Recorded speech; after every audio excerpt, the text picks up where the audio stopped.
what are the lessons learned through our journey? As I mentioned, this requires a bit of a mind shift. I mean, we all think of ourselves as activists, but if you were to embark on this road, you have to start thinking as an entrepreneur. Here's a market need, here's my solution to that, here are the resources, and here's the impact, both financial and social. It was a very, very, very long process. As I mentioned, it took 18 months to secure the funding in order to purchase and then renovate the property. You have to be patient. You have to be focused, always show enthusiasm, and be very, very opportunistic.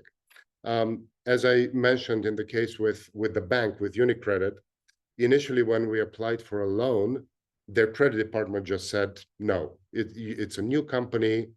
You don't have any credit history. We cannot help you.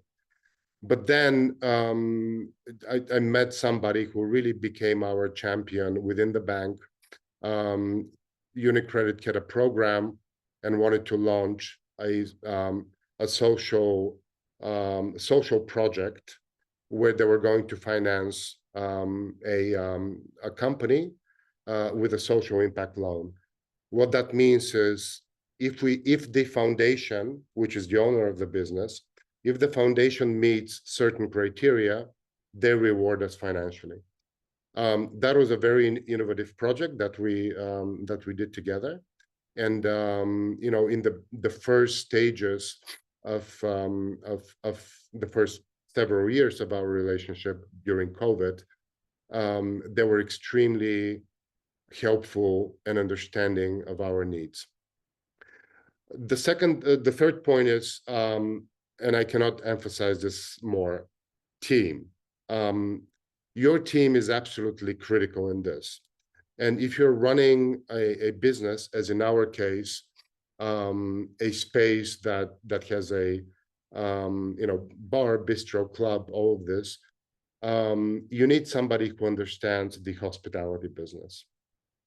And they need to know suppliers, vendors, how to deal with employees, because it's a very specific business, and without that know-how and without that person, what we did wouldn't have been possible.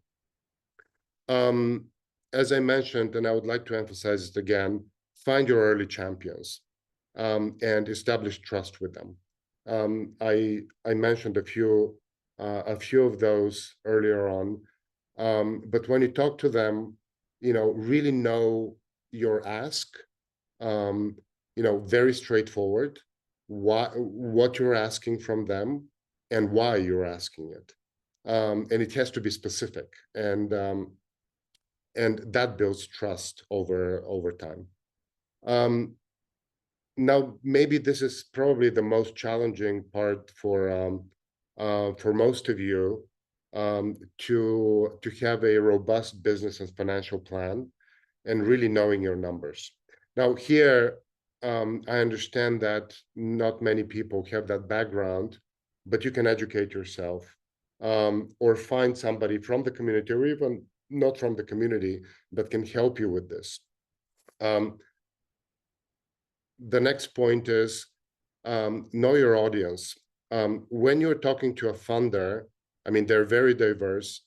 You have to understand what drives them. I mean, you know your ask, but you also have to know how to speak to a bank, or how to speak to a philanthropy organization, or to a lawyer who can provide pro bono work. Which leads me to my next point. It's not always about money and not always about investment.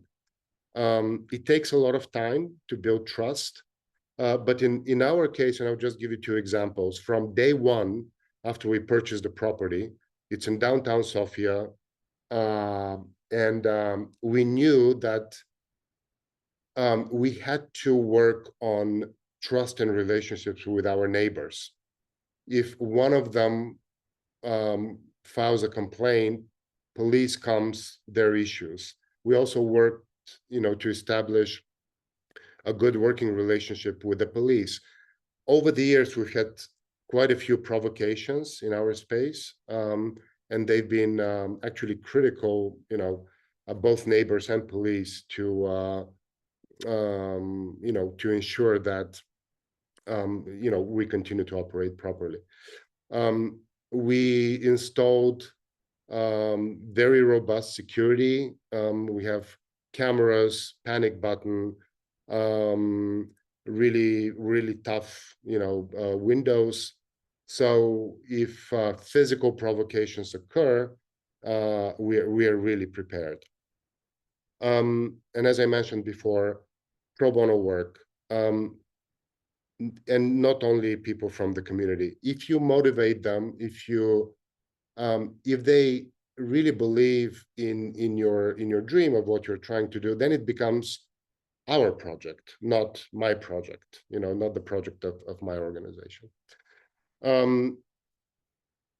So it gets a bit more complicated when you're a social entrepreneur, because on one hand, if you have a business, you have to know your customers. On the other hand, you need to know the needs of your community. So this is also very key, being able to identify the specific needs, both of your customers and your beneficiaries.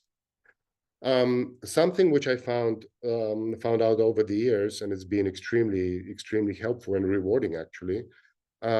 Just go out of our activist bubble. I mean, look for very unlikely allies. I can give you a few examples, but just for the sake of brevity,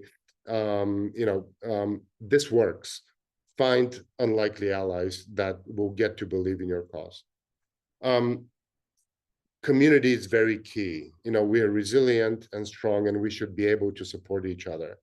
I'll give you one example very briefly. When we were looking for financing to purchase the property, a friend of mine in New York mobilized his network.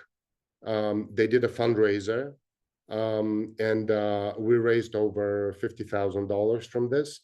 They organized the whole thing, but they really believed in what we're doing. It was a very specific ask, and I kind of outsourced that our needs to somebody who is an ally, and they really helped. The key point here is community. That was the common denominator. And finally, to finish off, I've always had this approach. Nobody owes me anything. Nobody owes us anything. We have to prove to the person that we're speaking to why what we do matters, why it's important, why it can have impact. And then, our dream becomes theirs.